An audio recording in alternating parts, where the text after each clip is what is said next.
I looked around the room and saw nothing. It was too dark.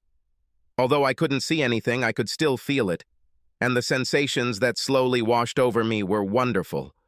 Almost wonderful enough to make me forget about the headache that was tearing me apart. As I turned my head to the left, I caught the faint but musky scent of an aroused woman.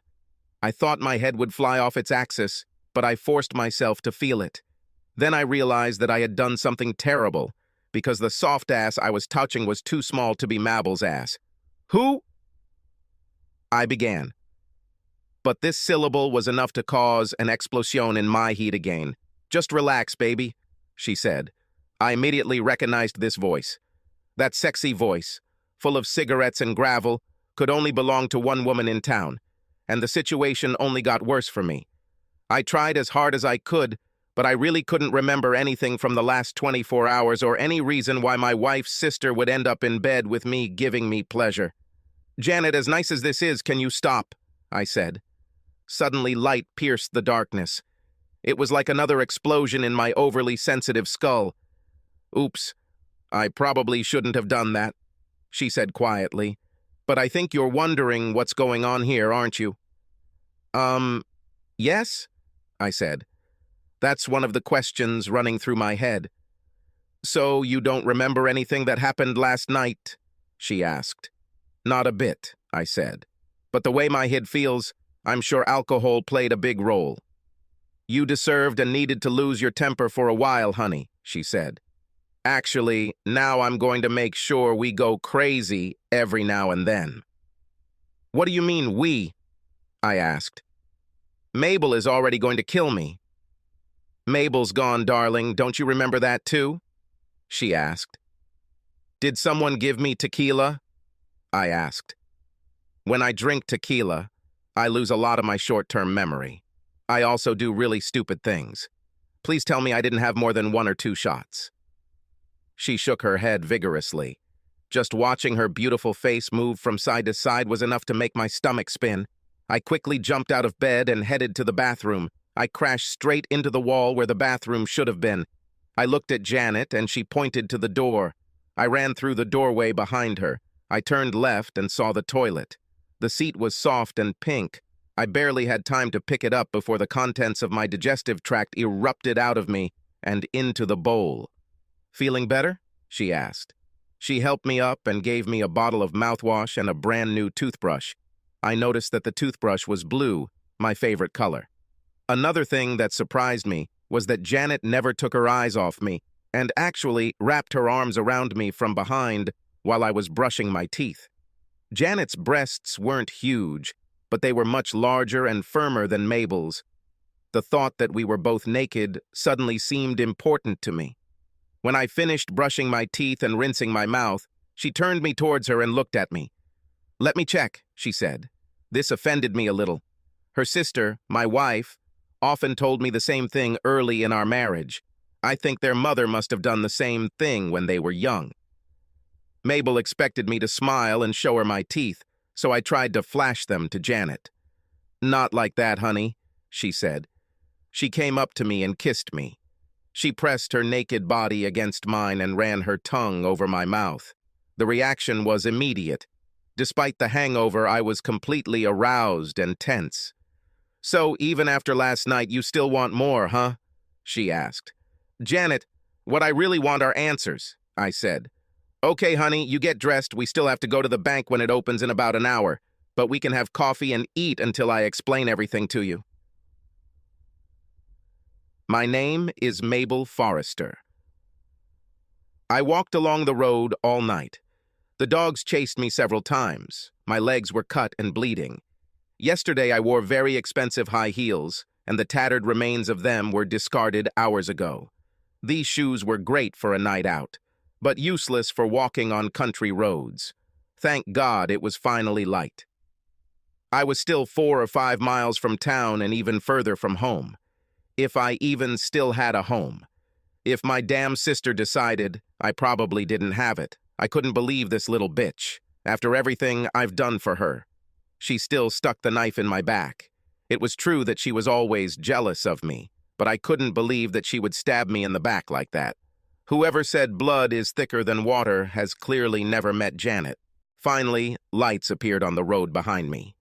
The truck with the two teenagers inside slowed down as they approached me. I turned and saw that it was the Miller boy with Sarah Winslow sitting next to him. There were a couple of other children in the back of the truck. They were probably going to the lake for summer fun. I waved as they approached, but for some reason, as soon as they recognized me, they sped up and drove past. My legs hurt, my feet hurt, and I was hungry. I kept walking because I knew that if I stopped, I wouldn't be able to get up and walk again for a long time. I thought about the reaction on the children's faces when they recognized me. I knew it would be bad. Small towns are known for their unforgiving nature in certain situations, but their response was much worse than I expected. Have I really stepped so far that I am beyond Christian forgiveness and mercy? Just 24 hours ago, I woke up in my big wheelchair bed. I was the undisputed queen of these two interconnected small rural Iowa towns that made up our community. I was a queen not because of anything I did, although I would probably never admit it, but because of my husband. The funny thing about it was that he wasn't from here at all. He didn't grow up in Harrison or Delaval. He was only here for me. I met David Forrester while visiting my parents, who now lived in Chicago. They moved closer to advanced medical facilities.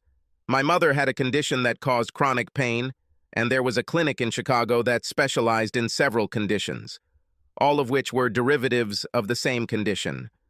Anyway, Dave followed me home to spend more time with me and never left. We got married and decided to stay here. It was 23 years ago. The two towns of Harrison and Delaville each had their own mayors, sheriffs, and all other government offices. Each of them had their own schools. Two cities were founded by brothers who could not get along. In the early days, cities competed, but nowadays, due to the economy, they depended on each other. My good guy from Chicago, Mark, came into my life. Since both cities were tiny rural towns, there were many things they both needed. That first weekend when Dave arrived, one of my friends was desperate because he couldn't get his tractor fixed. He ran all over town trying to find someone who would let him borrow or rent his. Dave had a degree in mechanical engineering and suggested we look at the tractor. A part for the tractor had to be ordered, but he was able to go to a local shop and make a part that would work until the original part left the factory. As soon as this became known, Dave was accepted into both cities. Typically, farmers had to call the nearest major city to get a factory representative. They had to pay for travel and a large markup for both spare parts and labor, etc. Before he knew it, Dave had his own thriving business that both cities needed. At first, he only repaired tractors and farm equipment. Then he expanded into appliances, and then electronics. Now he even services computers. My damn sister decided to go to school to become a computer technician, and I begged Dave to hire her to fix computers for him. If I had known what the little girl was up to, I would have made sure she went to some bigger city as soon as she graduated. Janet was my parents' miracle. They always thought that I would be their only child. Then, when I was 15, my 45-year-old mother discovered she was pregnant. When I met Dave, I was 21 and Janet was 6. Now I am 44 years old and Janet is 29. Janet always loved Dave. She practically grew up next to him. For years, I knew she had what I thought was a high school crush on him, but I guess I never saw it for what it really was. In recent years, my love for Dave has become complacent. It wasn't that I didn't love him anymore, he just didn't excite me anymore. Over the years, Dave became as comfortable as an old pair of shoes. Hair, he was shaggy, like the local farm boys, and he also had a small belly. We were doing well financially, but you couldn't tell from the way Dave lived. Sure, I drove a Mercedes E-Class, but Dave had a rusting 7-year-old 2005 Mustang. The body panels were not rusty, but the springs, shock absorbers, and most of the car's mechanical components were rusty. I think this car was a lot like my husband. Proud, powerful, and in need of an upgrade. I think I've become more important over time. As Dave and his business became bigger and more important, so did I. Soon I began to wear only designer clothes and drove my Mercedes everywhere. Somehow, over time, Mark and I seemed to switch personalities. I became a big city woman, And Dave, originally from Chicago, became a small-town boy. The community got tired of my big city antics and just fell in love with Dave when it all came to a head anyway. Dave was just like them. He provided loans to farmers who could not get them anywhere else. He also deferred payments for equipment repairs until after harvest because he knew that was when they could most afford to pay them. Another thing he did that really upset me was schools. The Unified School District decided to purchase several computers for laboratories at each school. The total number of computers in the entire district was only about 50 machines, but still quite a large number. The county had to get quotes from 3 companies to maintain and upgrade the machines. 2 companies, of course, were out-of-town sellers. They both came up with annual figures that were far more than the cities could afford. It was decided to hold a town meeting to discuss the tax and raise money for computer maintenance. I was as shocked as everyone else when Dave stood up at the meeting and told the meeting, which included the mayors and city councils of both cities, that he would do it for free. He also did upgrades for just the cost of the software. I couldn't believe he threw away that amount of money. But it was Dave. He believed that we had enough money to live very comfortably, and that was enough. Of course, this only made me even more important in the city and ultimately led me to where I am today. I don't remember exactly when I first thought I was tired of Dave or missed him, but it actually happened. I started dressing even better and spending more and more time away from home. I also started flirting more openly. At first, the guys in town flirted with me, but after a while they stopped. They just looked at me strangely. I told myself that it was because they were from a small town and therefore close-minded, but during the walk, after yesterday's embarrassment, I realized that I was wrong. And of course there's Jeffrey Rossberg, attorney. He flew into the city like a breath of fresh air. He also has an E-class. I just found out last night that the car is not actually his. It belonged to his wife, whom he wisely forgot to tell me about. In fact, most of what Jeffrey told me in the 4 months we had sex was not true. Either way, Jeff responded to my flirting and took it to the next level. He always complimented me and told me how beautiful I was. The funny thing about this was that, essentially, Jeff was supposed to date Janet.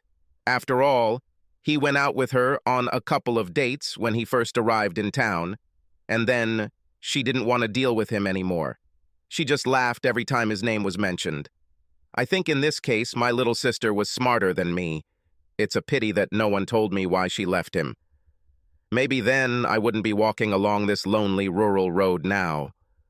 Looks like it was like Dave again. Ever since she met him, my sister always compared every guy she met to my husband. And I think in her eyes, most of them were not up to his level. I needed to get into town to find someone to take me home. As a last resort, I needed to withdraw money from one of our accounts so I could return home. David Forrester, are you dressed yet? Despite how bad I felt, hearing Janet yell at me felt right. Come here if you want coffee. Janet, please stop screaming, I said, as I walked into her immaculate kitchen. Janet stood in front of the coffee maker, as naked as the day she was born. She turned around and kissed me again. She pressed her naked body against mine and put everything she had into the kiss. Shouldn't you be wearing something? I asked. No, I want you to remember me like this, she smiled. Then she kissed me again. Why do you keep doing this? I asked her. Because I don't know how this is going to end, she said. And just in case things don't work out the way they should, I'll know that I put everything I could into it. She just smiled at me. What's the last thing you remember before you woke up this morning? She asked. Think carefully. We sat down at her kitchen table and she grabbed my hand. I got a call early last night asking me to come out and look at the big Gaussian projectors they use at the drive-in theater, I said. They were having trouble getting the video feed from those little wireless cameras they used to appear on the screen. It turned out it wasn't a hardware problem, but a software problem, so I started working on it. I didn't have much time, since they wanted to use wireless cameras between films in a double showing, I said. Now everything was coming back. She saw that I was beginning to remember something and squeezed my hand. I needed to test the system, so I sent a couple of their guys to film some stuff. You know, funny stuff, like couples kissing in cars. They showed that shit on the big screen between movies. It was always funny. I was only going to show it. There were projections on the monitors in the booth, but somehow I mixed up the channels and broadcast the footage on the big screen, so everyone in the audience saw your sister, my wife, letting that snake in the grass knead her breasts. I couldn't continue. I almost started crying like a baby. Janet began to stroke my hand. "Do you remember anything after that?" she asked. "I ran to his car," I said. "I pulled him out of the car and punched him in the mouth. I only punched him once, but he folded up like a concertina. After that, a lot of people came. You were there, Janet. I was shocked. Mrs. Daniels, an old lady who volunteers at the library on Tuesdays, came up and asked me if I hit him in the groin. I shook my head, so she did it, and she hit him hard." Janet winced and then smiled, remembering it. "What happened after that?" she asked. "I remember the sheriff came over and tried to wake Jeff up. Jeff came to his senses and told the sheriff he wanted to file a battery report on me because I hit him and probably hit him in the groin. 5 or 6 people came up and they all said Jeff was staggering and fell and hit his mouth on the side of his car. They thought he was drunk. So the sheriff took them at their word and gave Jeff a ticket for public drunkenness and another for driving a motor vehicle. DUI. He then gave him a ticket for filing a false crime report for his accusation against me. I remember him screaming that he was being framed, and the sheriff took them both, Jeff and Mabel, but they didn't go towards the prison. They went to the cinema. You and I were there too. The judge was there, Janet, like he could know. I'll tell you later, honey. Continue." She smiled. The judge just looked at Mabel and shook his head. He was talking to her and I wasn't paying attention to what he was telling her, but he pulled out some papers and made her sign them. She kept saying she didn't want to sign them. That it was all a mistake. He said yes, and that she made a mistake, but the city protects its own. Janet nodded her head. Then they took them outside, and I don't remember what happened to them, but I remember sitting with the judge, the sheriff, the mayor, and a bunch of other guys. We were drinking and having fun. There were a few women there too. I remember the smell of it frying. Meat. Was it barbecue? Janet nodded again. Then I remember waking up this morning with you, Okay, let me fill in some blanks for you, she said. This all started about a week ago, but actually, I think the seeds were sown much earlier. I could tell she was about to tell me something painful because she took my cup of coffee and led us into the living room where we sat on her couch. I sat up straight on the sofa. I was afraid that any position where I had to lean or lean back would cause my still aching head to fall off my neck. Janet, on the other hand, sat next to me as close as possible. She threw her legs over my lap and still held my hands. "Comfortable?" she asked. I nodded and she looked at her watch. It was almost 9. There was no chance of reaching the city in 12 minutes. I didn't care because I didn't know why we would go to the bank at all. "Okay, I'm sure you know that ever since I knew what boys were, I've had a crush on you. What you don't know is that it wasn't a high school crush. Over the years, Mabel and I have had we had a fight over you once. The last one was just a week ago. We'll get to that later. Anyway, I've had boyfriends here and there because I'm human, but none of them were right for you." She smiled at me and kissed my hand. "About 6 weeks ago, I started dating Jeff Rosberg. We went out a couple of times, and as usual, he just wasn't you. I haven't gotten rid of guys just because they weren't you, but I thought he was pretty creepy. I felt like he was just another skirt hunter, and I wasn't going to be another one of his prey. Then when I checked him out on the internet, it got even more interesting. He's probably one of the biggest liars in the world. The car he's driving drives, not his. It's his wife's car. The firm he works for is not his. He's not a lawyer, he's a paralegal. He just files court papers for the lawyers at the firm. The firm belongs to his wife's father, and his last name isn't actually Rosberg. That's his wife's family's last name, and they just let him take it when he married her. So I left him." She smiled at me again. I began to enjoy her company. "So after we broke up, I started hearing from people that we slept together, which wasn't true. I didn't care as long as he didn't say it in front of me. But then people started asking me really weird questions, like, 'Have you ever slept with your sister?' It turned out he was going around town telling people that he slept with Mabel, too. And I thought it was the same as with me. Complete nonsense. Then last week I saw them behind a restaurant on 4th Street. He had his hand under her skirt and she just stood there letting him do it. So I walked up to them and hit him, asking, how could she be so stupid? Janet got really emotional, so I gave her a little hug for what she did. This caused her to groan a little. Anyway, she just looked at me really blankly, with her eyes wide, she said. Then she told me that I don't understand, that you're always at work and she's bored. She needed to have a little fun sometimes, and I'll understand that when I grow up. Jeff started to get angry when she called him fun, so she said that she didn't mean that he was fun. She then said that he had more in common with her than you ever had. She was tired of you, constantly giving away business. She was talking about how you could earn much more money and live in a much bigger house. You both could be much richer. Janet stood up and went to the phone. She pointed her finger at me as if to say, wait, we'll finish this in a minute. She dialed the number and then waited.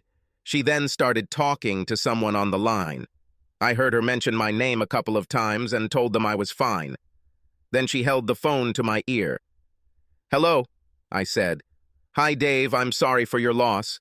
But in the end, you'll be in a much better place and you'll probably be happier too. I just spoke with Janet, and I just need you to confirm the temporary changes in your personal accounts. Okay, I said. So are you really allowing all your personal accounts and all access to these accounts to be temporarily blocked? She asked. Yeah, I said. But what about my business accounts? I still want my people to be able to order supplies and buy things. None of your business accounts will be affected, she said. Okay, thanks, I said, and then handed the phone back to Janet. Janet talked to the woman for a few more minutes. I heard her laugh a couple of times and asked the woman to call her if this happened. Then she turned to me. She took my hand and led me back to her couch. Lie down, Dave, she said. I lay down and she took off my shoes. Then she lay down next to me on her big, soft old sofa. She moved closer to my butt until we spooned and began her story again. She begged me not to tell you that I saw them together, Janet said. But then, as usual, Jeff started chatting. He told her it didn't matter because you were going to find out about them sooner or later anyway when she filed for divorce. Then I saw red. My stupid sister thought that Jeff is a rich lawyer, but, like I told you, he doesn't have a pot of his own. He just saw this as a chance to hook up with an even dumber woman and force you to provide for them both after the divorce. I was shocked by what I just heard from Janet. But I loved her, I said. Janet snuggled closer to me. I know you loved her, honey, but you can and must forget her. I'm convinced of that, she said. Anyway, I went to the judge and told him everything I knew. We drew up the divorce papers at that time. The problem was that we needed a reason to get her to sign them. All the divorce laws in this country are written like that, to protect a woman's interests in the event of a divorce, even when she is a lying, cheating, heartbreaking bastard like my sister. So we thought about it and decided that the best way would be to offer what we thought was a fair settlement, either a lump sum or monthly payments, and get her to sign it. We needed some leverage to get her to sign them. Believe it or not, the incident at the drive-in movie theater was an accident. We didn't plan it.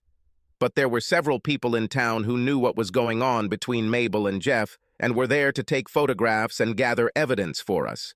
Our plan was to call Mabel one day and confront her with all the evidence of her cheating on you and force her to sign the papers. Then we would make her write you a goodbye letter and leave town. And after she left, I would help you forget about her. Either way, after seeing her on a giant screen in front of half of both cities pleasuring someone else's boyfriend, we have an even stronger case. The judge and sheriff took Jeff to jail last night. His wife and her family posted bail for him in the morning and dragged him home. According to Bonnie from the bank, he will soon be divorced and stripped of everything. They released Mabel outside the drive-in theater, but since Jeff's car was impounded, she had to try to walk home. But it's almost 30 miles, I said. Let him get what he deserves, Janet chuckled. Anyway, honey, you were in shock. Seeing the woman you love 20 feet above the ground on that giant screen in front of the entire city would probably do it. The judge decided the best thing for you was to take you out of yourself and get drunk. That's what they did. The sheriff remembered how his brother came out of his divorce hangover by being with another woman in some cheap bar. I couldn't let that happen, so as soon as you got drunk, I took the initiative into my own hands. I looked at Janet then. I wondered why she did all this. I don't usually drink much, I said. In college, I realized I had a low tolerance for alcohol. If I drink tequila, it's really bad. Darling, she said, you must have been in bad shape back then, because not only did you finish the whole bottle, you ate a damn worm. I didn't know what to say to this, so I just tried to look somewhere to the side. Then I brought you home, she said. I brought you to my house because I feel comfortable here and it was closer. Do you remember the rest? She looked at me, raising one eyebrow and smiling widely. No, I said. Did I act like a fool when I was drunk? You know? You mean, have you tried to have sex with me? She asked mockingly. I nodded, nervous. She snuggled even closer to me. No, you didn't try, she began, and I felt relieved. I stripped you naked as soon as we walked in the door, and we had sex 3 times last night. The first time was right on the floor there. She pointed to a spot right by the door. For the second one, we went to my bedroom. It was really nice. You told me you loved me then, and you said that if you weren't already married, you would have married me. Then we fell asleep. I woke up around 3 in the morning and went to the bathroom. I felt really good. When I went back to bed and snuggled up to you, it started again. I was beyond shame. I'm sorry, Janet, I told her. It must have been at least as bad for you as it was for me. I really don't know what to say or do. I just feel numb right now. I can't believe Mabel could cheat on me. I think I have no idea. And to be honest, it's not my fault. I kind of let myself go. I guess I'm just like that rusty old Mustang out there. You can look at me and say that I once was someone, but now I'm just a joke. I tried to sit up and move away from her, but she just pressed herself closer to me. Janet, I'm sane now, I told her. I just wish you didn't have to be the sacrificial sheep that put up with me last night. Dave, are you out of your mind? She barked, standing up and looking at me. Oh, sometimes you make me so mad, she said. Why the hell do you think I'm here? She asked. Do you know why you woke up here and not in some cheap brothel? She asked. I shook my head dumbly. You're all confused about everything and you feel like an object of pity. You just don't see things because one stupid woman who doesn't see things right herself tried to throw mud at you. Janet was clearly angry. David, do I feel like I can't handle one drunk man? She exclaimed. Besides, you're not a violent drunk, and you're not aggressive at all. Everything that happened to you last night was because people care about you. The sheriff and the judge love you. All the people in these 2 small towns love you. We couldn't do it without you. Your business serves both cities, and most of the time you charge much less than anyone else. You give credit to small farmers and small business owners. You do things for schools, etc. Dave, we all love you, she said. We won't let anyone pee on you, including my stupid sister. And about last night, you apparently forgot that I took your clothes off, Dave. I wanted to be with you. I always wanted this, so when the opportunity presented itself, I took advantage of her, she said. Both you and your Mustang just need a little attention. Just a little polishing and sprucing up to help you reach your full potential. And then you'll both be something worth celebrating. She was silent for a while, just looking at me. You have 60 days before you have to appear in court to sign the final divorce papers or try to win back my stupid sister. Why don't you go on a diet, start a workout program, and restore your car so you can shine? It's enough to make Mabel pull her damn head out of her ass and want you back. Or maybe you'll get over her and want someone else. I don't know how far from town I was when the next truck arrived. It was a large, old truck, probably delivering some parts or materials. The driver looked at me from the cab of the truck and asked where I was going. I just need to get to town, I told him. How old are you? He asked. I think my vanity made me think he was wondering if I was under 18. In fact, the reality was completely different. I'm 35, I told him. subtracting about 10 years from my actual age. "Your dress is older than you," he said sharply, "but it's a good starting point. Remember that old saying from the 80s about giving rides to hitchhikers?" "No," I said, puzzled. "It was on all the bumper stickers," he said. "I still don't remember," I said. "Gasoline, grass, or—" he hinted. "Ah," I said, remembering. "I don't have money to give you for gas because I'm going to the bank in town. I've never smoked marijuana, so I don't have that either, and I don't see how we can—" I began. I was sure that the driver would not leave me in trouble, many miles from the city. He stuck his head back into the cabin and started the engine, starting to drive away. "Wait!" I screamed. No matter what I had to do, I couldn't take another step. He helped me climb into the bed of his truck. He then took off my dress and started having sex with me. I was surprised and numb. It wasn't lovemaking, it was— I didn't even know what to call it. Dave was always gentle with me, and slowly worked me up until I was just begging him to please me. I haven't actually had sex with Jeff yet. We were on our way to this last night when we got caught, but I wasn't going to have sex with Jeff until he asked me to marry him. Either way, the truck was just being rude to me. I wanted to scream at him to stop, but if I did, he would throw me out of the truck, and I would have to walk the rest of the way into town. Any challenge was better than this. So I just let him use my body, while my mind tried to figure out the next step. As soon as I get into town, I'll withdraw money from the bank and call Dave and Jeff. I couldn't afford to wait 60 days to talk to my husband. The money they gave me was completely insufficient to live on. Plus, I wasn't even sure I wanted a divorce. And Jeff, I liked that he was in better shape than Dave, and that he wore flashy clothes and drove a car like mine. But I wasn't sure I wanted him. He really was exactly what I told my stupid little sister. He was entertainment. Sure, Dave was boring, but when things go wrong, Dave is the type of man who will be there for me. I didn't know about Jeff. There was also the fact that even though he was out of shape, Dave was trying to protect me. I couldn't believe it when I saw him pull Jeff, who was bigger, out of the car and beat him up because of me. So I needed to get to the bank and withdraw some money so I could rent a car or pay someone to drive me home. I'll talk to Dave there and find out what our situation is. If we can get this sorted out, the judge's order and the preliminary divorce agreement I signed last night won't mean anything. After the truck stopped me, he even dared to reach out to kiss me. "Maybe you'll let me in again later," he asked. "Just drive the truck," I replied sharply. He was right about letting him again. I didn't get anything out of it. I couldn't believe it when we arrived at the bank. We only drove for about 10 minutes. He had me for about an hour and a half for a 10-minute ride. I got off the truck and showed him the fact as I sat down on the bench in front of the bank. I was so tired that I fell asleep almost instantly. Even my select comfort bed at home didn't feel as comfortable as the bare wood bench. I woke up a couple of times before the bank opened. The first time was when I heard a rooster at dawn. I knew that there were still a few hours before the bank opened at 9 in the morning. I walked up to the diner and asked the waitress if I could have breakfast if I promised to come back and pay for it later when the bank opened. She looked at me as if I were an insect crawling out from under a stone. "Hell no," she snorted. "Without money, there is no food." I knew she wasn't the owner of the restaurant, so I asked her who the boss was. She pointed to the guy behind the counter. I walked up to him and slammed my hand on the plate in front of him. "Do you know who I am?" I asked him. "Just a woman who slept in her dress," he said. "Do you know my name?" I shouted at him. Everyone in the diner looked at us.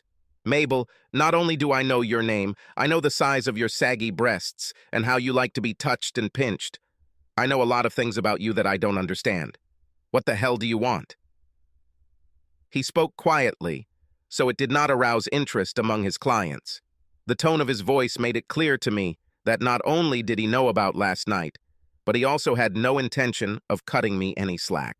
I turned and walked away, maintaining my dignity. On my way past the back of the restaurant, I saw a guy knock on the door. The door opened, and the cook gave him a bag of food. I approached him and asked if I could have some of this food. "Show me your breasts," he muttered. I looked around and made sure that no one could see us. Then I leaned forward and pulled down the front of my dress. He reached out and roughly grabbed my left breast. "They're kind of flat and saggy," he said. He turned my back to him and grabbed my butt. Hey, where's my food? I asked. I am starving. What food? He asked, clutching his bag tighter. You said if I showed you my breasts, you'd give me some of your food, I reminded him. No, he said. That's what you heard. You came up and asked if you could have some of my food. I didn't say you could or that I would share with you. I just asked you to show me your breasts. There was no food deal. Plus, all you have to do is walk up to the door and knock. This food is all the leftovers they can't sell. That's what I love about this town. They give it away because they can't sell it. You let everyone who asks to see your breasts and touch your butt? I left him and went to knock on the door. The young man who opened it almost died from shock. He quickly closed the door in my face. I returned to the bank and sat down on my bench again. A few minutes later, I fell asleep again. An hour or so later, I woke up when I thought several large drops of rain fell on me. I thought I was going to get wet, but luckily it stopped. The next time I woke up, it was bright and sunny outside and the bank was about to open. I wondered why none of the bank employees woke me up when they came inside. Dave did a lot of business with this bank. They couldn't afford to break their relationship with me. Several children pointed at me and laughed. I looked angrily at their mother, who took them away, and she also smiled. I knew that my dress was wrinkled, but that was no reason to be rude. Sally Anderson, who worked at the bank, saw me when I walked in and smiled, looking away. I realized that she was also going to start laughing at me. I stood in line with the cashiers.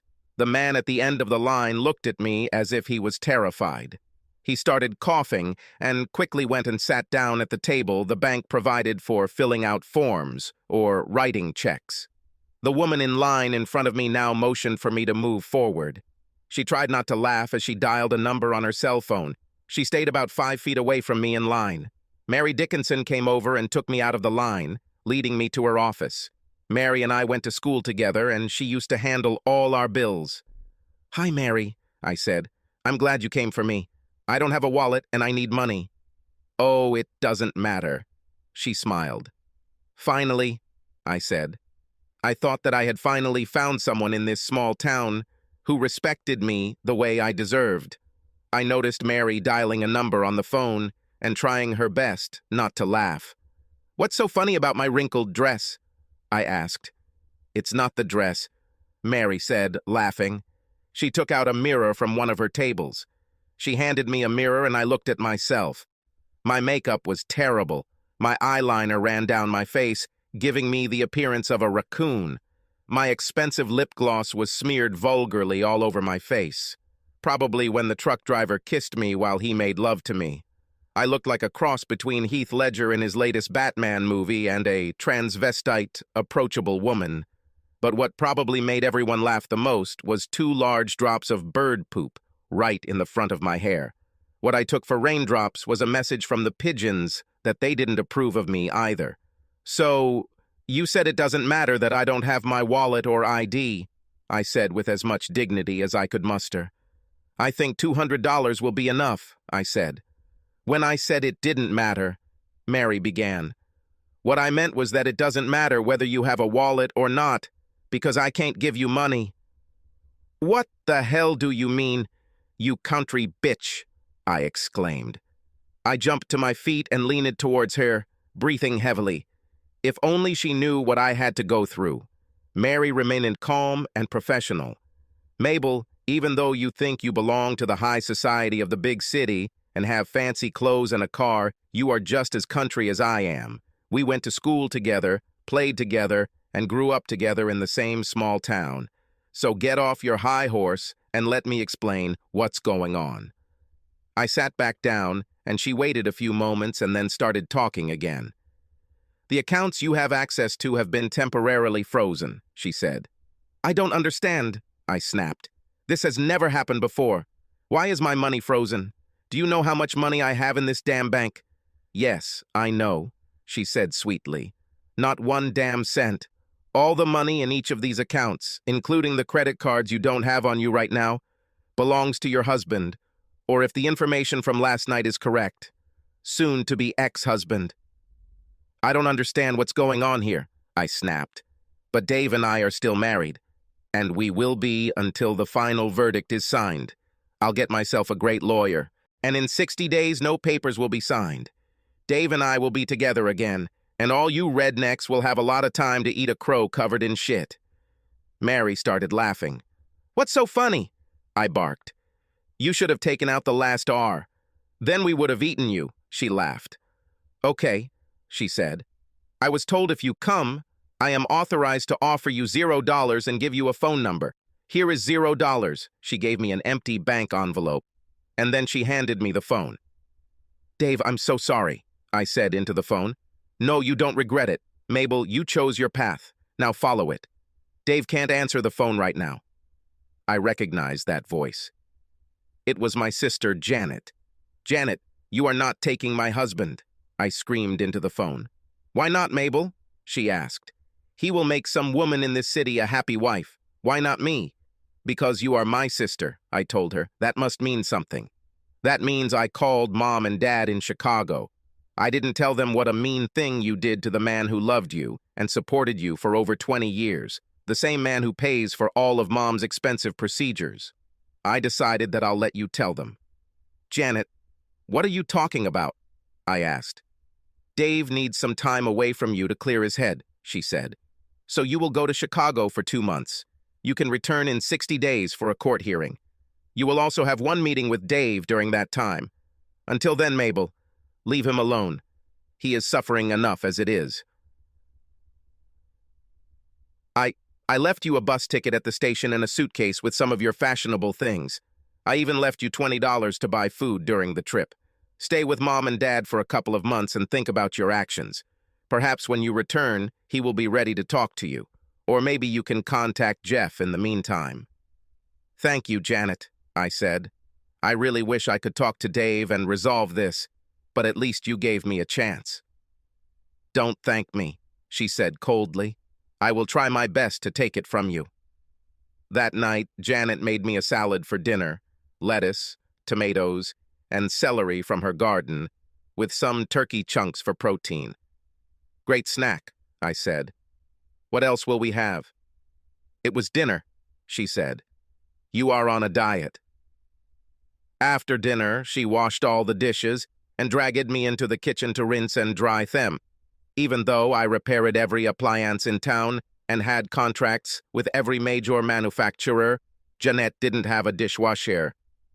I don't want her, she said when I mentioned it. Afterwards, we sat on the porch and watched the stars and the night from her porch swing. When it got cooler, she wrapped a blanket around us and we sat rocking and talking. She made me talk about everything I felt. It felt really good to talk it out. She also told me many things that I never knew about her. I watched her grow up, but apparently there are things about the people we know and love that are secrets to all of us. Janet managed my computer repair department, but she didn't have her own computer at home. She had an iPad that she could use for email and internet services, but at home she preferred simplicity. She was basically a country girl educated in the city. Mabel, on the other hand, wanted all the modern conveniences. She only kept things until a new model came out. The more complex a thing was, the more she valued it. Mabel hasn't worked a day. She considered herself to belong to the fast pace of the modern city and thought life here was boring.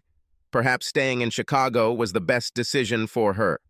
When it was time for bed, I grabbed the blanket we were using on the porch and headed to the couch. What are you going to do? Asked Janet. I'm going to bed, I said. Our bedroom is upstairs, she said sharply. Janet, I've already taken too much advantage of your hospitality, I began. God, what an idiot you are, she chuckled. Okay, last night we slept together. True, you were drunk, but I wasn't. You've already made love to me more than once.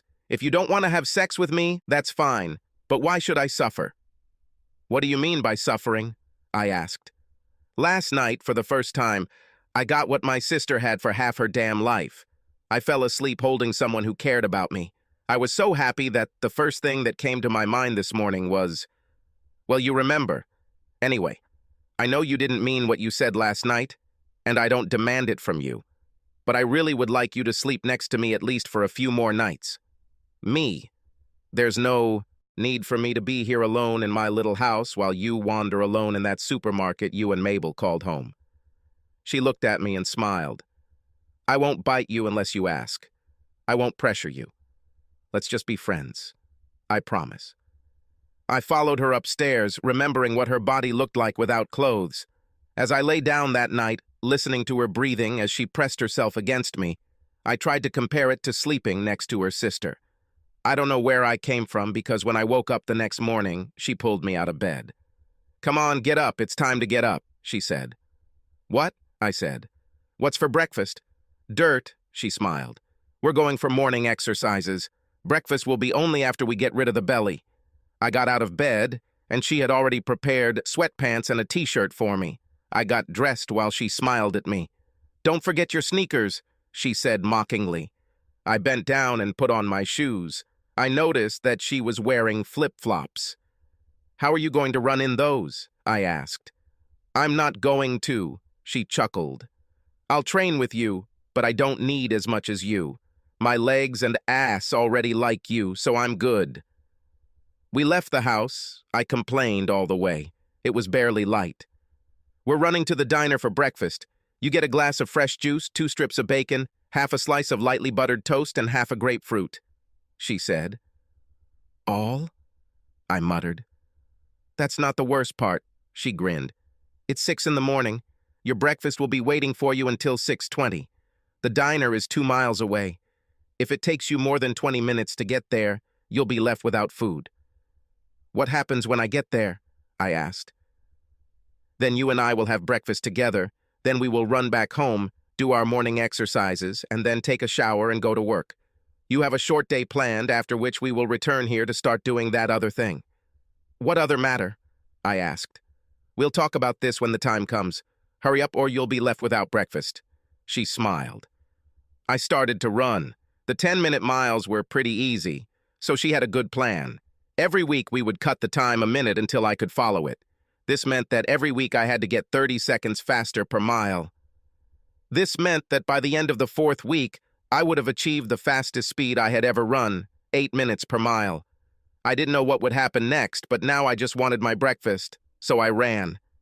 Every time I fell behind or tried to relax, Janet pulled ahead. Just seeing her attractive ass in those shorts made me want to run faster. When we arrived at the diner, Rose, the waitress, smiled at us and pointed to our table. She looked at the clock on the wall, and we had 30 seconds left before we would be hungry. Janet told me how proud she was of me. She kicked off her flip-flops under the table and ran her bare feet up and down my sweaty feet. She seemed to enjoy touching me every chance she got. It was so different from Mabel, and the way she only touched me when we had sex. I noticed how all the men in the diner were looking at Janet in her gym clothes. The strange thing about all of this was that when Mabel got dressed, she did it so that people would notice her, and she had to walk around and make sure that everyone saw her. She then had to point out to me that people were looking at her. Somehow, Janet made it clear to me that only my opinion was important to her. We returned home much more slowly. When we arrived and I was about to collapse, she looked at me and said, "Oh no, cowboy. We're not done yet. Squats and push-ups. We need to get our upper body in shape, too." Janet's concept of squats was strange. I lay down on the floor and bent my knees. She sat on top of my legs, holding my legs for leverage. Every time I got up, she kissed me. The first time I only did 10, then I fell. "Come on, one more," she said affectionately. "I'll make it worthwhile." I looked at her. "I can't, Janet," I said. "Come on," she said. "You'll like it." I began to pull myself up, tensing my stomach all the way. I was about to give up until I looked at Janet and noticed that she had taken off her shirt. My eyes widened, and I stretched myself all the way, only to ask her why she did it. When I was almost at the top, she grabbed me and pulled me the rest of the way. "I knew you could do it," she said. Then she kissed me, but this kiss was not just a click like all the others. She stuck her tongue in my mouth and pressed me to her chest. "You can do whatever you want, Dave," she said. "I really believe in you." I felt warmth throughout my body. "Push-ups," she said. "I need 10. Janet's push-ups also included kissing. I got into a push-up position over her, and every time I needed to lower my body down, our lips would touch. Then I needed to push upward from her. As out of shape as I was, I could only do 6, but she was still proud of me. "Wait until you can do 20, she said. I was even more exhausted. "But you didn't play sports," I said. "I warmed up watching you, darling," she chuckled. Then I went up to her bathroom to take a shower. I was about to soap myself up when the shower door opened and Janet walked in. "Relax, you don't have to do anything you don't want to," she said. "I'm just saving time and water." After our shower, we headed to work. Over the past few years, I have always held morning meetings with all employees. This way, we knew what we needed to do in terms of personnel, and checked whether any areas, such as farm equipment repair, household appliances, or computers, needed more people, or if they were not busy and could help someone else.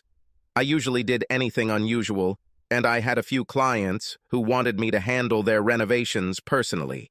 After the meeting, I thanked everyone for handling everything while I was gone the previous day. They were all very supportive and told me that I should take more time to rest. I was getting ready to choose my renovation and discovered that my renovation was already scheduled. My work was in the workshop downstairs. I went down there, and before I could turn on the light, the door slammed loudly and I was pushed roughly against the wall. When I got off the bus in Chicago, I was furious. Janet had a damn good sense of humor.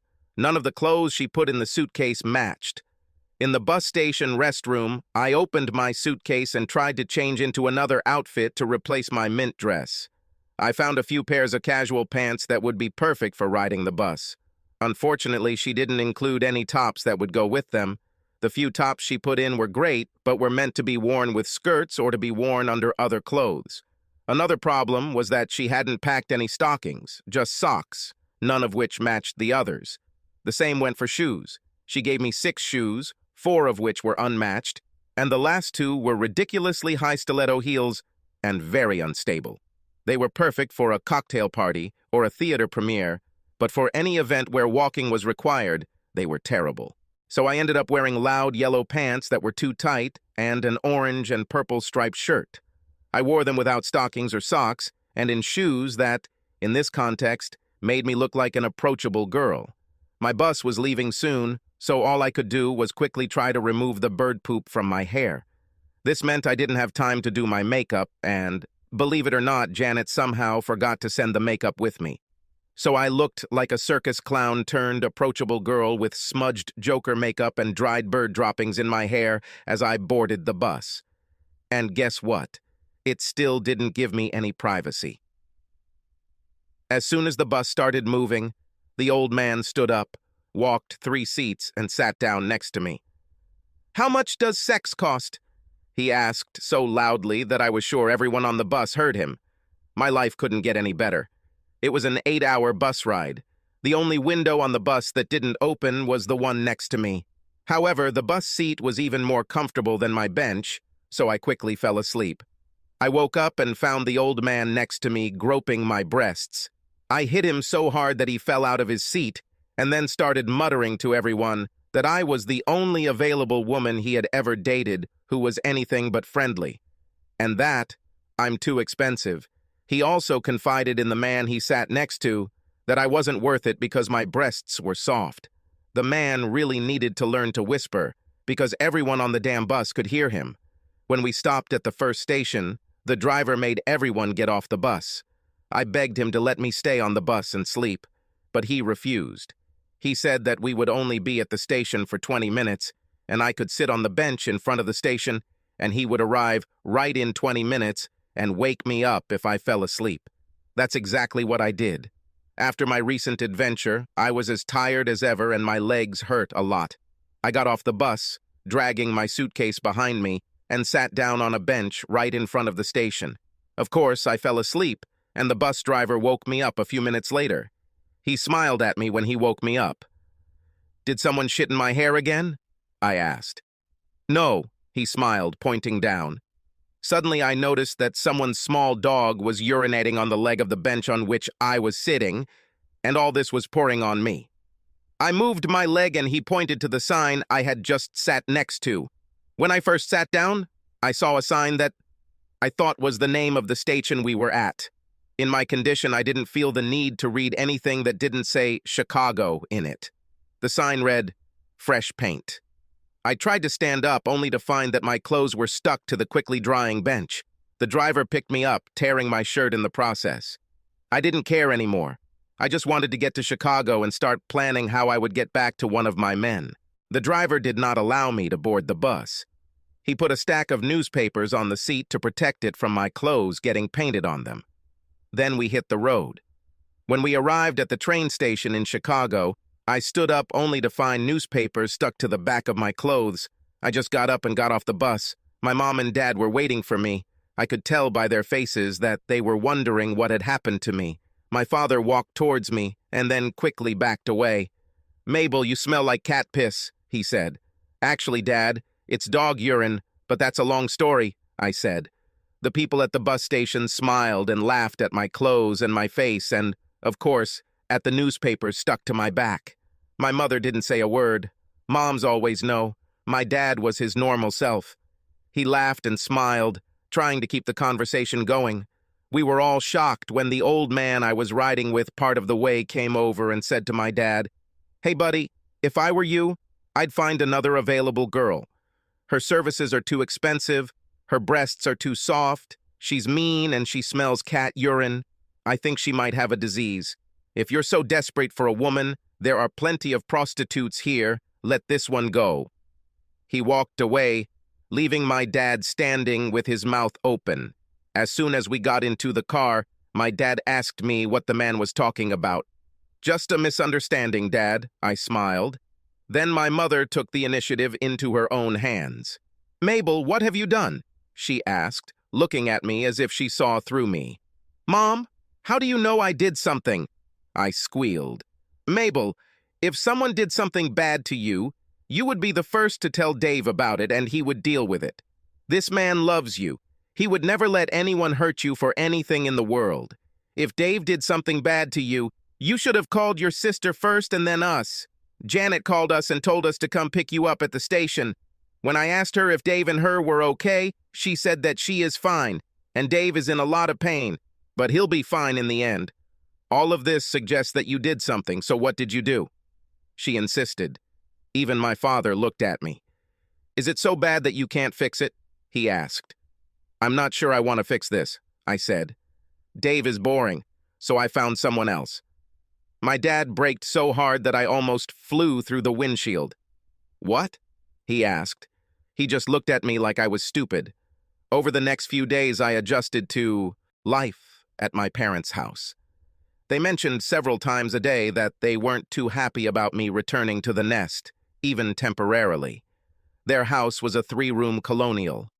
There was their bedroom where they slept. There was a second bedroom that they turned into a gym or exercise room. And there was a final bedroom that they turned into a home theater and media room.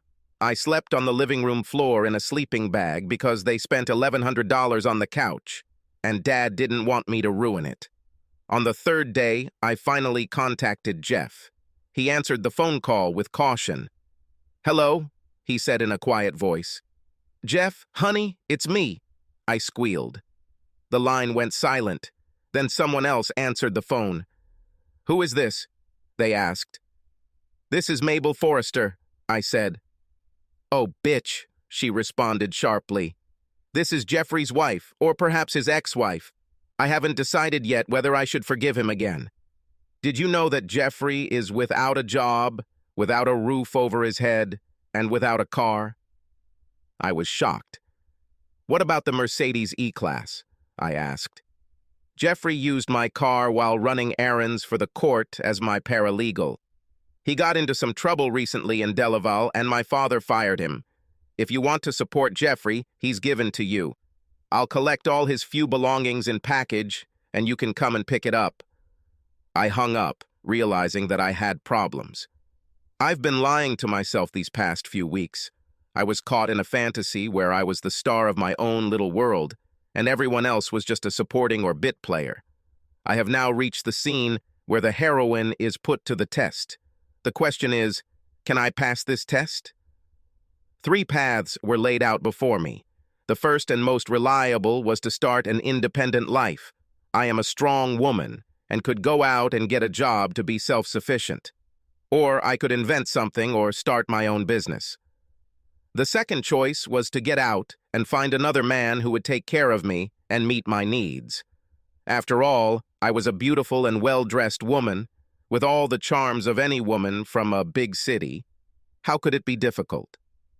The third option, and completely unacceptable, was to admit that I was wrong and ask Dave for forgiveness, begging him to take me back. I was confident that I could get Dave back with minimal effort. But the question is, did I really want him back? Of the 3 options, this would be the easiest for me. I assumed that all I had to do was go home, put on some underwear, give him some sex whenever he wanted for the first week or so, and then everything would go back to normal. I decided to use the third option as a backup plan in case the first 2 failed. I really liked the first option. So one night after my parents went to bed, I took out my notepad and picked up the newspaper. I started looking at job advertisements and suddenly realized I was in trouble. It was really hard to decide what jobs to apply for when I couldn't even remember what I studied for in college. I needed to talk to Dave. He could remember this useless information. Damn, why do I need to remember this? I was married for over 20 years, and we got married just a few months after I left college. So I called home. The phone rang and no one answered. So I called his cell phone, answered the third call. Dave, honey, what did I study in college? Do I have a degree? I asked. Dave is no longer your dear, and he is busy. A woman's voice answered sharply. Who is this? I asked. Why are you answering my husband's phone? God, Mabel, I know you're a little slow, but don't tell me you don't recognize your own sister's voice, she said. Janet, I snapped. Don't you have anything better to do? David is more than capable of entertaining himself. Goodbye, Mabel, she said. Your major was in childhood development, but that was over 20 years ago. It's probably no longer relevant. And frankly, you'd be a terrible mother and an even worse teacher. Janet hung up on me. Childhood development? Why the hell did I study for this? I thought about it for a while and finally remembered. Before I met Dave and started his business, I wanted to work with children. I was even planning on having children with Dave. He would be a great father. Why did I give up this dream? I thought about it even more and realized it was money. Once Dave's business took off and I started having everything I wanted, it seemed like looking good and being fashionable became even more important. If I got pregnant, it would ruin my figure. I would have become one of those corn-fed country girls with childbearing hips.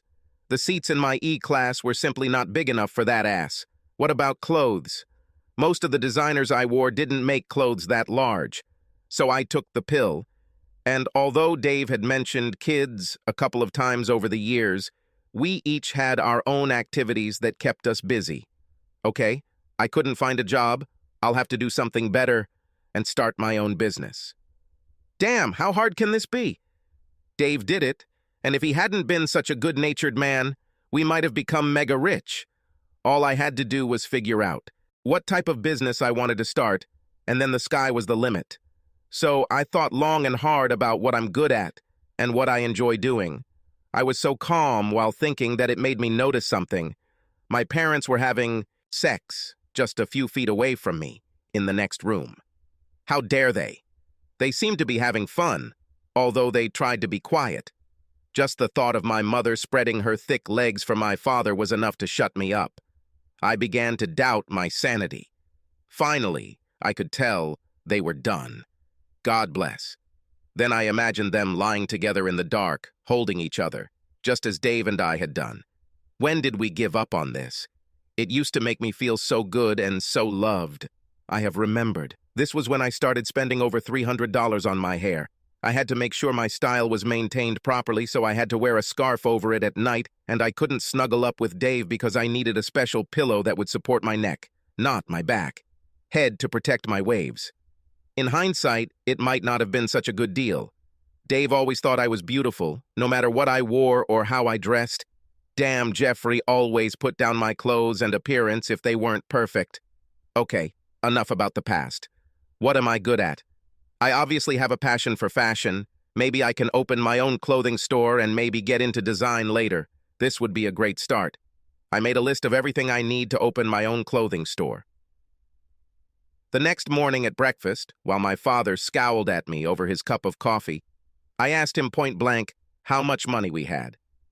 "What does we kemosabe mean?" he asked. "I'm thinking about starting my own business and I need a lot of money, Dad," I said. He almost fell down laughing at me. Then he straightened up, looked at me, and started laughing again. My mom came in and asked him what was funny. He told her about how I was opening a business. To my mother's credit, she didn't laugh, but smiled. Came over and touched my forehead. "Seriously, Dad, how much money do we have?" I snapped. He became serious and said, "No." I was stunned. "We've put some money aside for the future," he said. "We wanted to be able to do some things and see some things when we were older. We've also saved enough money to give you and your sister some spare change in case of an emergency. But damn it, you can never predict the future." Mom came over and hugged him. "Mabel, your mother's health is costing us more than we could ever imagine. When she was first diagnosed and she was literally screaming from ear to ear, I was willing to do whatever I could to stop her pain. Her treatment is expensive, but it is worth it. Looking at her today, you can hardly say that she is experiencing any discomfort. But it has eaten up almost all our savings. I did not know what I would do. I even thought about going back to work so we can have some money. Your husband just received payments and told me not to go back to work so your mom and I can spend our golden years together. He told young people to work. We deserve a rest. So after a few months, when my retirement checks started giving us an almost comfortable bank balance again, I called him and told him we could pay for some of the procedures ourselves. He told us to use the money to take the trips we wanted or go and see the things we wanted to see. "So you have some money?" I asked. "Yes, but I'm doing what my brother-in-law advised. Your mom and I are going to see the Grand Canyon next month," he said. I was angry. How dare he even think about going and seeing some hole in the damn desert when I need the damn money? "Dad," I said seriously, "isn't it true that if Dave hadn't paid for Mom's treatment, you wouldn't have gone to Damn Canyon in the first place?" "Probably," he said. "You never know what might happen." "Well then, since the money came from David and me, it's technically my money and I want it," I said. "Mabel, you haven't lifted a finger since you married that man. That's what's wrong with you. He's spoiled you to the point where you don't think you should even smell your own farts." 10 cents, Dave gave. "So I'll call him and see what he thinks. If he says to give you money, we will do it." I didn't understand what the problem was. As soon as my business takes off, I will pay them back. How long might this take? A couple of weeks, at worst a month, and the money will be returned. Hell, the Grand Canyon was thousands of years old, almost as old as my parents. It wasn't going anywhere. Dad looked at me and went to the phone. He called Dave on his cell phone and soon started talking to him. He laughed and said something, and then told Dave to keep his head up, it would be better, then hung up and came back to me. Dave said that money for your mom's treatment was not dependent on your marriage. It wasn't a gift. It was just family helping each other. He said he will continue to help us whether you stay married or not. He said your mom and I should enjoy the canyon and offered to pay for one of the helicopter tours for us. He said you should go to the bank for a loan to start your business like he did and like everyone else does, my father said, grinning at me. "Why didn't I think of that?" I cried. "For such a boring guy, Dave has some really good ideas." "Mabel, there are 2 more things we need to talk about," my father said. I just looked at him. "Yes, Dad. What happened between you and Dave?" "He seems too upset about it for it to be serious," he asked. "I already told you I found someone better, or so I thought," I said. "There's one more thing. You should probably start paying us rent to live here," he said. "What?" I screamed. "How can you even think about charging your own daughter rent to sleep on the floor in this?" I wisely didn't finish my sentence. I just nodded and told him we'd talk about it when I got back from the bank. I borrowed a dress from my mom that didn't look too bad. I went to the bank and filled out an application for a loan. I had to wait over an hour to see the loan manager. He asked me the stupidest questions I've ever heard. Things like, do I have collateral? Do I have business management experience? He wanted to see my business plan and list of expenses. Am I going to rent or buy? Rent or buy what? I had no idea what he was talking about. I got up, apologized, and went home. I was roughly slammed against the wall in my workshop. I thought that maybe someone wanted to steal some tools and equipment. If I had remained silent and not created problems for them, perhaps they would have simply left. I felt the man's hands slide down my sides and reach behind me. They were clearly checking to see if I had a weapon. My heart was beating so fast that I thought it would fly out of my chest. I couldn't remember being so scared for a long time. The attacker reached in front of me and began to unzip my pants. I reached for the light switch on the wall and looked at Janet's smiling face. "You scared the crap out of me," I shouted.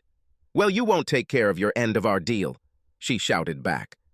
Janet was wearing overalls, the kind worn by mechanics and technicians. She pulled her long hair into a ponytail and wore a backwards baseball cap.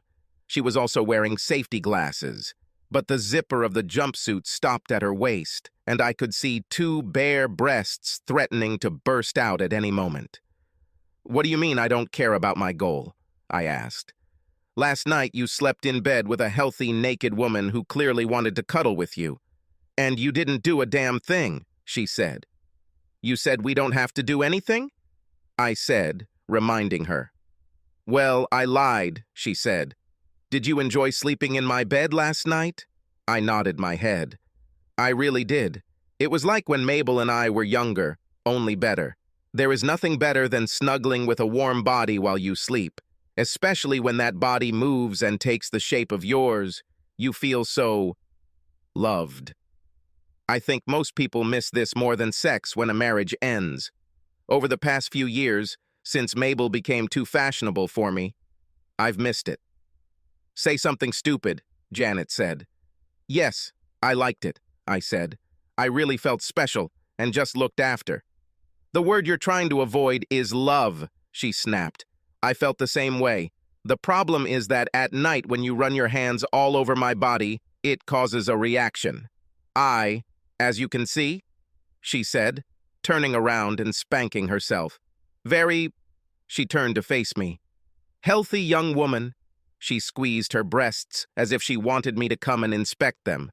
"So if you're going to keep sleeping with me, it's not free. It will cost you money," she said.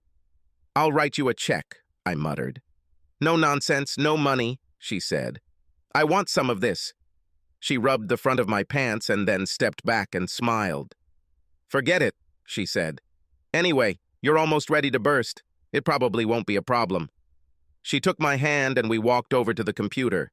She scanned several photos of my car. We looked at the car from different angles and changed parts in it. We changed the wheels and tires. We have changed the front grills. We have added a dark back panel. We completely replaced the brake system. We changed the color. Then we started arguing. The argument started when she asked me if I wanted to install a supercharger or try something unusual like a turbocharger. American muscle cars rarely used turbos. Even nitrous oxide injection systems were more common.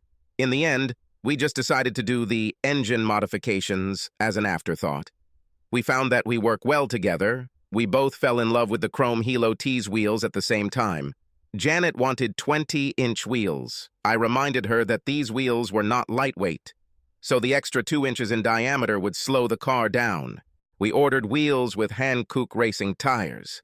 We then found and ordered drilled and slotted brake rotors and pure white brake calipers to match the paint color we chose.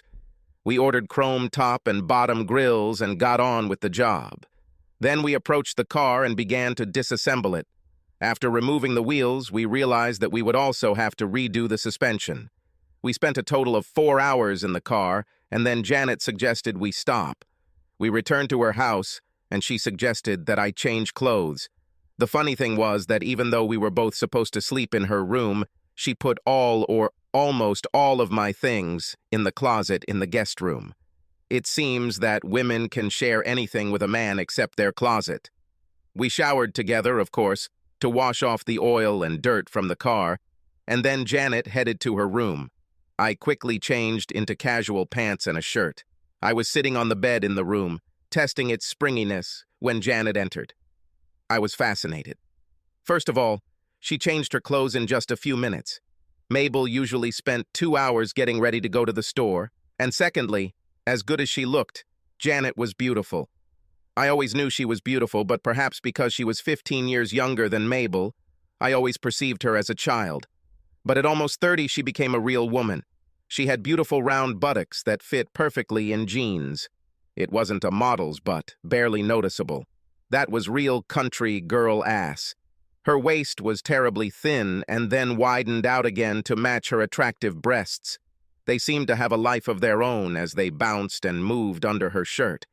Even under the control of the bra, there was enough movement to realize that they were real. "Where are we going?" I asked her. "To the cinema," she said. "Don't worry, we won't go to the drive-in movie theater. But we need to get you out in front of people so people can see that this thing with my stupid sister didn't break you." And off we went.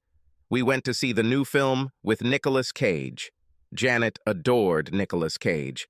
As we left the theater, we walked down the street, and I couldn't help but hold her hand as we discussed what we liked and didn't like about the movie. It was another one of those qualities about her. I simply never lacked things to talk about with Janet. Mabel and I rarely spoke. I always start conversations about business or events in the city. She wasn't interested. She would talk about new clothes or vacation spots, and I really wasn't interested in those things. So I guess we just stopped talking after a while. We had dinner at a diner and laughed the whole time. Then we went home to sit on the porch and talk some more.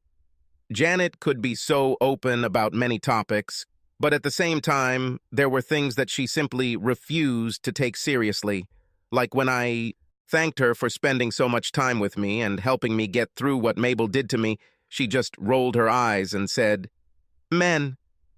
She was also very unpredictable. While we were having dinner at the restaurant, a couple of people came up to us to express their regret about what happened between Mabel and me. I was surprised how much people in town cared. Anyway, when the conversation turned to a couple of people about how Janet and I got along, Janet became very nervous. "Well, I have to help him feel better. We're family," Janet said.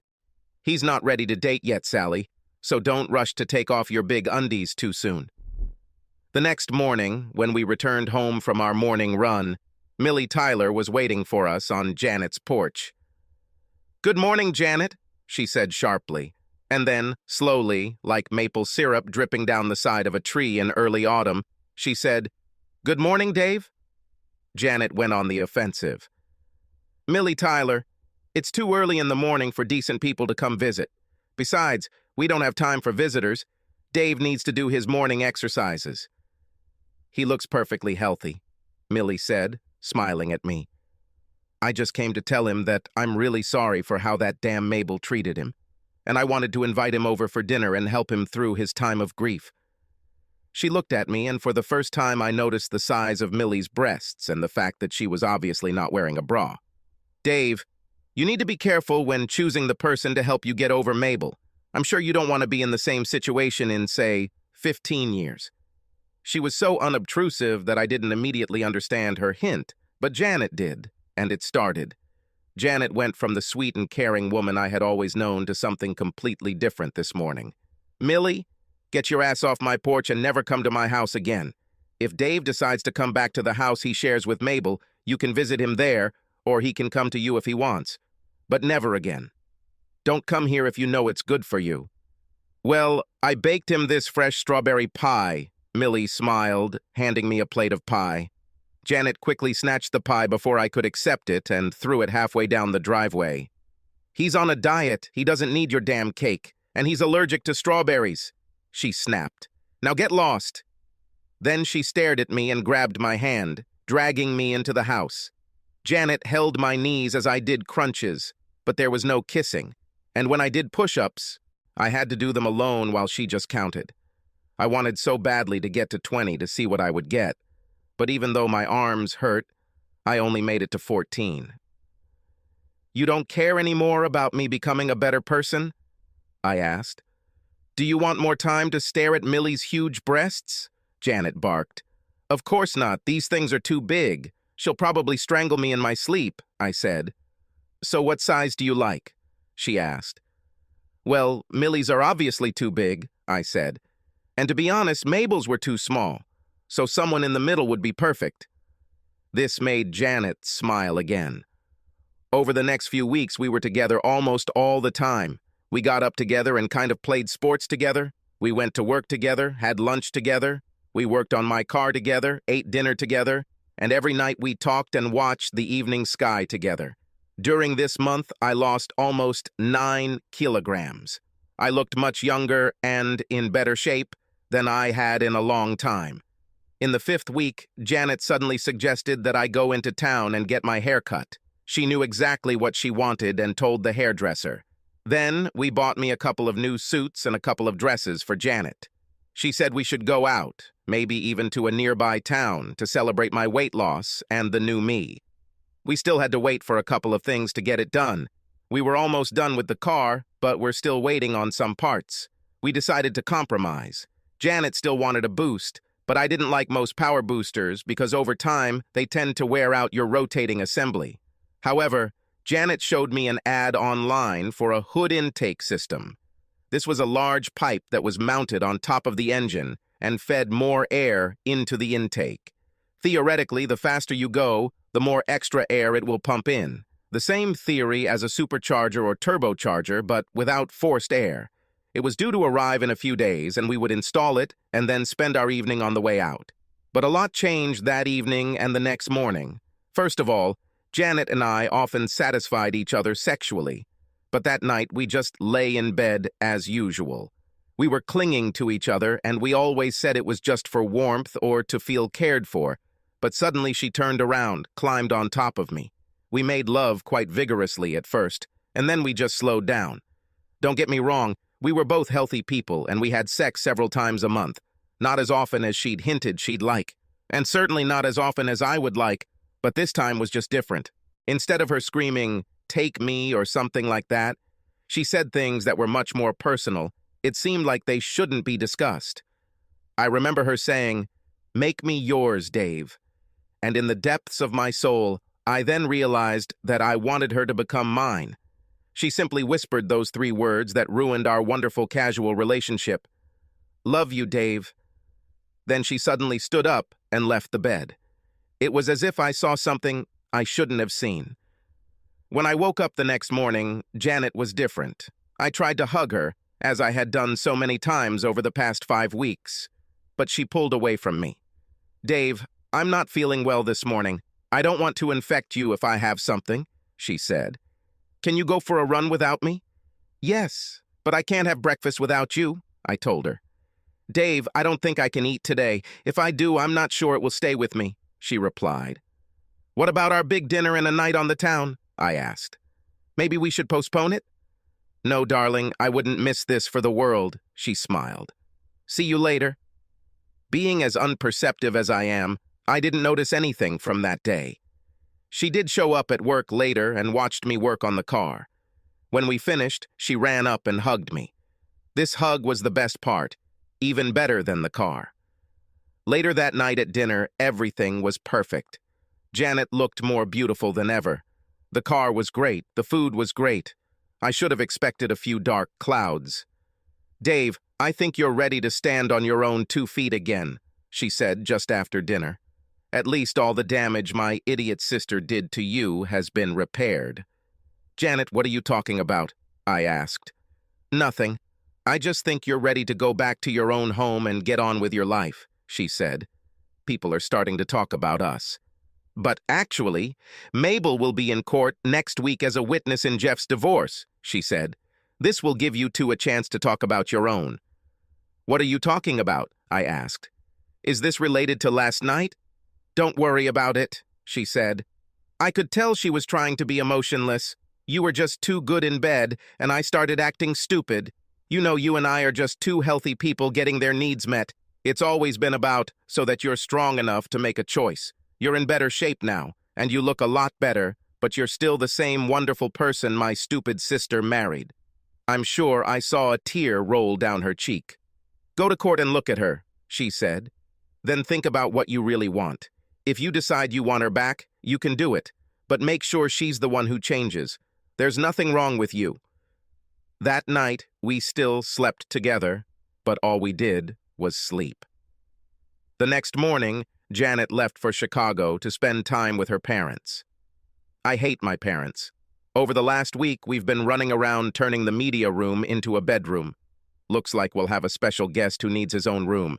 I'm sleeping on the living room floor like a damn puppy, and their special guest will have the room. I've even stopped trying to move to the couch in the middle of the night because if my dad catches me on the couch during his nightly trips to the bathroom, he gets mad. I gave up the idea of starting my own business and decided to choose the second option, find another man.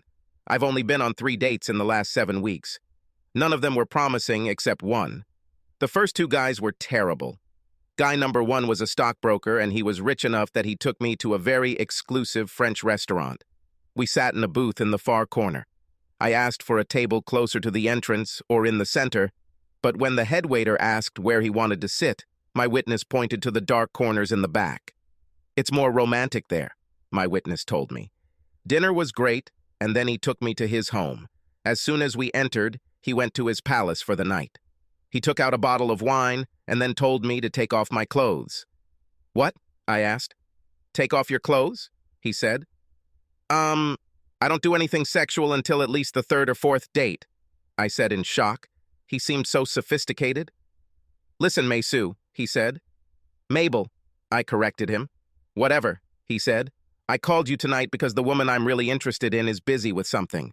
The only future for us is a friends with benefits relationship. I'm not interested in being your friend without benefits. So if you want to wait until your 3rd or 4th date, you're crazy. There won't even be a second date. Now take off your clothes. Take me home now, I said. You're a big girl, he said. Get out. He then held the door open for me. Can you at least call me a taxi? I asked. Okay, he said. You're a taxi. Honestly, I meant another C word, but if you want to be a taxi... Next thing I know, he closed the door and I had no idea where I was. Fortunately, I knew my parents' address. I started walking towards the main road. I saw some shops and restaurants there that I could call from. Unfortunately, before I got there, it started to rain, lightly at first. But by the time I reached the main road, it was pouring like buckets. I walked into the store looking like a drowned rat to call a taxi. My second date was more memorable. I met a guy on the internet. It was one of those findyourpartner.com sites. He was exactly what I was looking for, a rich, distinguished gentleman who loved the finer things in life and was generous, exactly what I hoped Dave would become. At 7:30 p.m., the limousine stopped in front of my parents' house. I went out and sat in it. There, in the back seat, was the oldest man I had ever seen. He was older than my grandparents when they died. He even had an oxygen tank built into the limousine. The first thing he told me, between ragged breaths, was that I was older than I told him. He also said that I was a little overweight. Before we could leave the block, he tried to squeeze one of my breasts with his bony hand. She's kind of soft, he said with a frown. Then his eyes rolled back and all sorts of alarms began to sound. The driver stopped the car and got into the back seat, began injecting him and beating him on the chest. While he was working on the old man, he looked at me and told me to get out of the car.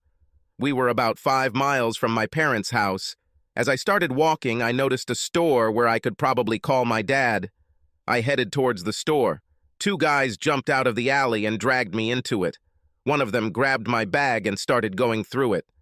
"All you have is $3 damn dollars?" he exclaimed. "Where is the rest?" "That's all I have," I shrugged. "I'm going through a divorce." "Well, look at you," he exclaimed. "Okay, take off your clothes. We don't have all night." "There's no way I'm going to get naked in an alley so you can have sex with me," I screamed. His partner came up and hit me hard in the face. As my head began to spin, he laughed at me as he very gently removed my skirt. Then he took off my top, almost lovingly. I stood in an alley in just my bra and panties in front of two men whose faces I couldn't see because of the masks they were wearing. I couldn't believe how excited I was. But it's been a few months since I've had sex. Two guys grabbed my clothes and started to retreat. "Hey, aren't you going to do this?" I asked. "Hell no," said the first guy. "Besides," said the second guy, "your breasts look kind of soft. We can sell your clothes at that store down the street and get enough money for an available girl." Then they left me standing there, naked. What else could go wrong? I thought about it, and then I felt the familiar dampness in my hair as I heard the sound of a bird overhead. Damn, I thought, and I was right.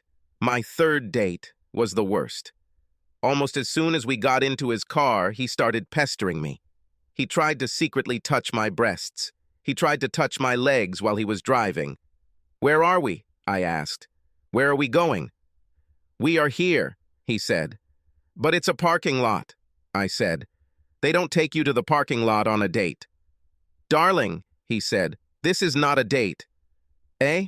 I said. I was confused. "What do you mean this isn't a date?" I asked him. "Listen, little sister," he said. "You've already been on a few bad dates, right?" Yeah, I said. "How many bad dates have you been on? A few, right?" he asked. "More than a few," I said. I thought about all the terrible dates I'd been on before I met Dave. Then I started thinking about Jeff and all the guys I met after I married Dave. Suddenly I realized what a fool I had been. Dave adored me like I was special. As I got older, Dave changed. He loved me more. As my butt got bigger, Dave started liking women with big butts. Every other man I went out with thought I was just another piece of meat. Even that lying bastard Jeff, who started it all. "Well," continued my witness, "when a girl goes on a bad date, she wastes time. When a guy goes on a bad date, he wastes both money and time, and more often than not, it takes several dates to even figure out whether sex will happen. And even then, it's at least one or twice before you know if she's any good at it." "Yes, that's true," I said. "It's harder for men." "That's why I started doing auditions before meeting anyone," he said. "This is not a date. This is your audition. Don't get me wrong, I like you, but I can't change the rules," he said. "What should I do at the audition?" I asked. "Should I tell you about myself and my preferences?" No, honey. Save the romantic nonsense for the date. You could start by getting naked and lying in the back seat," he smiled. "You expect me to have sex with you to get a date?" I screamed. He simply nodded.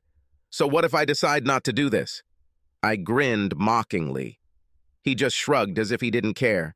"You've got a long way to go home, honey. You better get started," he said. I stuck one leg out of the car and looked up. Several angry pigeons were circling the area, and it looked like it was going to rain. "Okay," I said. Whatever he did to me had to be better than being pissed on by birds and soaked in the rain.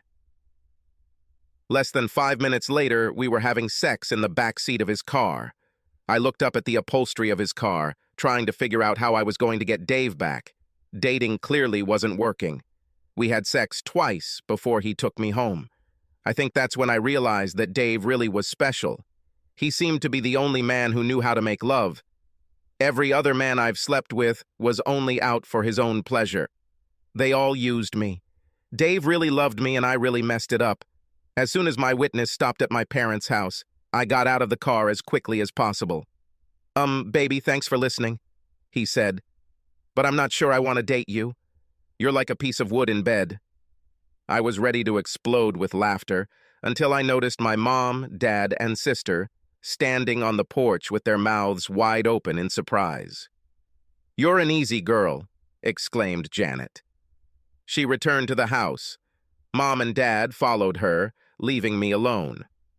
"Mabel, what the hell is wrong with you?" asked my dad. "Why does Janet have her own room?" I asked. "Janet is not married," my dad answered sharply. "She doesn't have a husband to go back to, and she's going through an emotional period right now. Dad, next week, if I don't play my cards right, I won't have a husband to go back to either," I cried. Janet and Mom then entered the room. Mabel cheated on Dave, sharply Janet snapped. She got caught and the whole town knew what was going on, so we all came together to help. How was she caught? Asked my father. You know how they go from car to car in the driveway and show people on the big screen. My father laughed at this. It's really funny when they catch someone eating or with mustard on their face, he laughed. Well, they caught your daughter with a guy squeezing her breasts while she pleasured him, Janet snapped. Almost everyone in the city saw it. They got together and asked her to sign the one that the judge issued. What is OND? Mom asked. An overnight scam, Janet said. In our state, a divorce takes a minimum of 60 days. In 10 days, Mabel and Dave will sign the final papers and divorce. They will have a meeting to decide if they want to change the terms of the divorce, which Mabel signed. She signed it under duress. I think they would have tarred and feathered her if she hadn't done that. But once she signed that document, essentially both she and Dave could do or not do what they wanted, with whomever they wanted. So she may be an approachable girl, but it's legit, and it will be even more so next week when she signs the final documents. I'm not signing a damn thing, I snapped. Over the last couple of months, I realized what I had, and I want this idiot back. You know I can wrap it around my little finger like this. When I leave for court tomorrow, I'm going to spend the entire week between Jeff's divorce and mine trying to get my husband back so this nightmare can end. Why are you here, Janet? And don't try to stop me from getting him back, I asked. I don't want him to make decisions about how to run his life because of what I want, she said. Dave is like that. He is probably the nicest person I know. I want him to understand what he wants and what will make him happy. I don't want to see him do anything because he's trapped in it no matter what. Then she went to her room. 2 days later, I got off the bus and took a taxi to my home. Surprisingly, the locks on the doors were not changed. My keys were even on the table in the hallway. This was a good sign. Dave didn't change the locks because he wanted me to be here. I went upstairs and took a good shower for the first time in a long time. I looked through my closet of nice clothes to choose an outfit. I posted a beautiful dress and an almost hidden sheer bra and panty set. The panties must have shrunk during the wash. I had a hard time getting them on my butt. When I did this, they became so tight that they left wrinkles on my legs, and the elastic at the waist broke. Of course, the bra will still fit. I couldn't put on the dress either. I had to choose a different outfit. It was also a tight fit, of course, but at least I got it on. I was supposed to appear in court at 10, and it was 9 in the morning, so I had to go. I sank into the plush seats of your car. Damn it, I missed it. I drove into the city and had just entered the city square when a white Mustang flew past me. It was a good car. Maybe I could get my stuck-in-the-mud husband to trade in his rusty old Mustang for one of these. The car parked a few places away from me. It was good to see new people moving into town. When the guy got out of the car, my jaw dropped. It was Dave, my husband. Dave. He lost about 13 kilograms and cut his hair. He was more handsome than ever. He disappeared while I was staring at him. I couldn't wait for him to come home in the evening.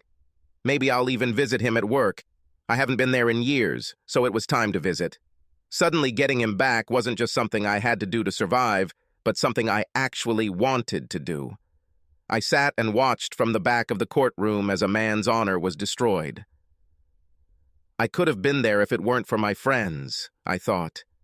Without the judge, the sheriff, and so many other people, especially Janet, I would be in the same condition as this poor guy. His wife was dominant and seemed to enjoy everything that happened to him. Was Mabel better? Sure. In our marriage, I controlled the money, but Mabel controlled me. So what's the difference? Although I wanted to see Jeffrey humiliated, it was too much. Mabel stepped up to the podium and told her piece. This told me a little more about what was going on between her and Jeffrey, or at least as much as she was willing to admit in court. The case left poor Jeff with nothing but the clothes on his back and my sympathy. As his wife and her powerful team of lawyers left, she looked at me and nodded her head. "Looks like it's your turn now," she said. "Teach that bitch a lesson." I turned to leave, and as I was leaving the courtroom, Mabel ran up to me. "Dave, honey, I'm so sorry about all this, she said. I think my hormones were out of whack. I don't know what made me do that. I think something was wrong, Mabel. You look, different, I said, and then started to walk away. Wait, Dave, are you going home? Do you want to talk? Maybe we could have dinner together? She asked. I don't think so, Mabel, I said. See you in court. I smiled and whistled as I walked away from her. I finally knew what I wanted. And what should I do? 8 days later, Janet returned home. Millie was the first person she met when she pulled into the store parking lot. Hi, Millie, she said. Sorry about that thing a few weeks ago. Don't worry about it, Millie said. We were both chasing the same guy. It happens. Have you heard the news about your sister? Asked Millie. Janet shook her head. She and her husband decided to sell that huge house and move away. They drove around in that fancy car for a week, giving orders and buying things. They can't wait to get out of here. I guess it shows they can make some money, said Millie. After everything he's been through, the divorce and everything, you'd think he'd have a little more backbone. Well, once you get it, you always get it, I guess. Janet's heart and stomach sank. She really believed, or hoped, that Dave would be stronger. But she would have to continue living her life. She had no other choice. She drove up to her house and saw a white Mustang in her driveway. Dave was always generous. Perhaps he left her the car as a token of their time together. If only he knew how much this time meant to her. When she accidentally revealed her true feelings, she knew she had to leave him. Then the next morning, while talking about time, she discovered another reason to let him go. She tried to open the door and was having difficulty doing so. When suddenly the door was suddenly opened, and she found herself in an embrace, being squeezed mercilessly. Welcome home, Dave said. What are you doing here? She asked sharply. Shouldn't you be with my idiot sister? Why should I be with her, Janet? I love you, he said. We're divorced. I gave her the house and some money and told her to sell the house and get more money and leave. If she doesn't sell the house within 6 months, she'll only get $50,000 and we'll tear down the building and turn it into a sports complex for children from both cities. Where will you live? She asked. With you, he said. I hope so, but I can sleep in the guest room if you want. Oh, no, buddy. We've already talked about this, she said, throwing her arms around him. Then she pulled him towards the swing on the veranda. Dave, the guest room will be gone soon, she smiled. Have you finally decided to enter the 21st century and turn it into a media room like your parents? He asked. No, honey, she said. It will eventually become a bedroom, but it will be something else for a couple of years. So I'll end up getting my own room? He said. Oh, God, you fool, she exclaimed. You got me pregnant. This is supposed to be a nursery for a while, and then we'll turn it into a bedroom for our baby. Also, I love you too. Well, I'm glad I didn't give all our money to your sister, he said. Why? She smiled. We'll be fine. Yes, but next time you get pregnant, we'll have to add another room to the house, he said. Who's Mabel's new man? Janet asked. Jeffrey, Dave chuckled. I met with them the day Mabel and I signed our final divorce papers. I offered them $1 million and a house to split. Since Janet was only going to receive a few $1,000s in a very short period, and Jeffrey was essentially homeless and without money, they agreed. But I added a few conditions. Which? Janet smiled, kissing him and clinging to him. Well, even though they hate each other now, they only get paid as long as they stay together. If either of them leaves the other or cheats, they lose all rights. The funny thing is that Mabel has gained at least 22 kilos, and Jeffrey is no longer interested in her, if he ever was. He blames her for ruining his marriage and career, and she saw how spineless and pathetic he is, and she blames him for the failure of our marriage, so she hates him with a passion. However, there are only 2 things they hate more than each other. What 2 things? Janet asked. To work and have no money, Dave said, grinning. They'll kill each other, Janet said, stretching her long legs over his and placing his hands on her barely rounded belly. Don't get too cozy just yet, I told her. We still have things to do. Such as? She asked. Well, I said, when this all started, I was a happily married man. Now I'm happy again, but not married. Janet looked at me with tears in her eyes. You mean, she said, you want that Yes, I said. I need Millie's phone number. Janet threw me onto the floor of the veranda and looked at me with an evil glint in her eyes. I felt the area near my thigh. Oh, damn, Janet, you broke it, I said. Sorry, honey, she said. Is it a leg or a hip? I'm not that old, I snapped. You broke the box with your wedding ring. She rolled me over and started searching my pocket until something else came up. I could tell she noticed. She found the box and put it aside as she took off my pants right there on her veranda. Would you like to look at the ring first? I asked. Don't get me wrong, she said. The ring is important, but it's not like I'm going to say no. I've wanted this most of my life. But as important as the ring is, that's more important. She then picked up the box and ring and headed to her car. Janet, where are you going? I asked, puzzled. I have to show my ring to Millie and those bitches in town so they'll leave you alone. She grinned. Janet and I got married, had 4 children, and lived happily ever after. Less than a year after our wedding, about 3 months after the birth of our eldest daughter, Mabel showed up in town. She and Jeff went through all the money and broke up. Jeffrey ended up in jail for bad checks. He and his cellmate Bubba are said to be quite happy together. Mabel needed a job. We had a problem because she didn't have the skills. But family has to help the family, and since she was Janet's sister, we hired her as a delivery driver for minimum wage. She lives in a small apartment we built above the garage. Sometimes we pay her more to watch the kids while Janet and I go out and have fun. We decided that the child development degree should be used for something. Sometimes Janet and I catch her longing glance and we just smile and wave. I know there are those who think she got off too easily after everything she put me through, and you may be right. But on the other hand, they say that the best revenge is a life well lived. I'm extremely happy. I love Janet and our children and my life much more than I ever loved Mabel.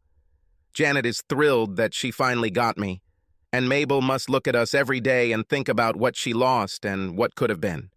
Subscribe to our channel so that your second chaff doesn't cheat on you, and go ahead and listen to the next story, because this story is nothing compared to the next one. If you're under 18, don't even think about listening to the next one.